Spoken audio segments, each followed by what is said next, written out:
भारतीय रक्षा क्षेत्र और भारत रूस डिफेंस साझेदारी से जुड़ी एक बड़ी खबर सामने आ रही है, जो एक बार फिर से इसी ओर संकेत दे रही है कि राष्ट्रीय सुरक्षा से कोई भी समझौता अब भारत नहीं करेगा। दरअसल ऑपरेशन सिंदूर में अपनी जबरदस्त क्षमता दिखाने के बाद अब S-400 एयर डिफेंस सिस्टम और भी मजबूत होने जा रहा है। भारत ने इसके लिए तैयारी कर ली है। DAC यानी कि डिफेंस एक्विजिशन काउंसिल ने इसकी अध्यक्षता रक्षा मंत्री राजनाथ सिंह को दी है।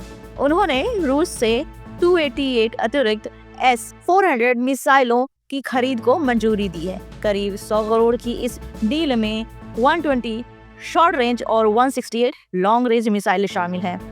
यह खरीद फास्ट ट्रैक प्रोसीजर के तहत की जाएंगी, यानी कि प्रक्रिया तेज होगी और डिलीवरी पर प्राथमिकता दी जाएगी। ऑपरेशन सिंदूर के दौरान S-400 ने जो प्रदर्शन किया, उसने पूरे क्षेत्र की रणनीतिक तस्वीर ही बदल दी।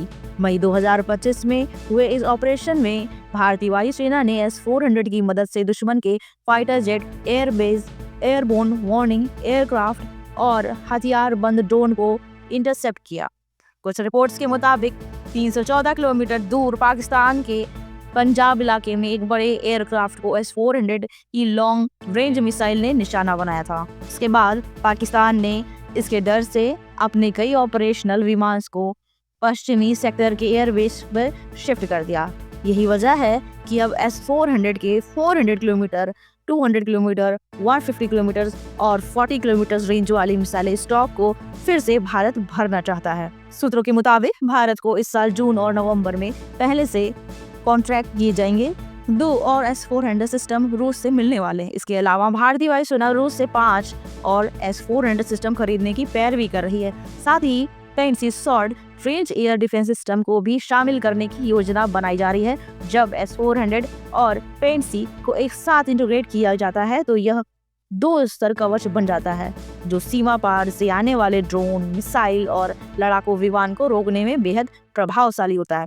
सिर्फ वायुसेना ही नहीं, बल्कि थल सेना, नौसेना के लिए भी बड़े रक्षा प्रस्तावों को मंजूरी मिली है। लेकिन सबसे ज्यादा चर्चा S-400 को लेकर है, क्योंकि ऑपरेशन सिंदूर ने ये साबित कर दिया था कि यह सिस्टम भारत की हवाई सुरक्षा की रीढ़ बन चुका है। अब सवाल यह है कि S-400 की बढ़ती ताकत को कैसे देखते हैं। आप इस पर अपनी राय हमें कमेंट बॉक्स में जरूर बताएं।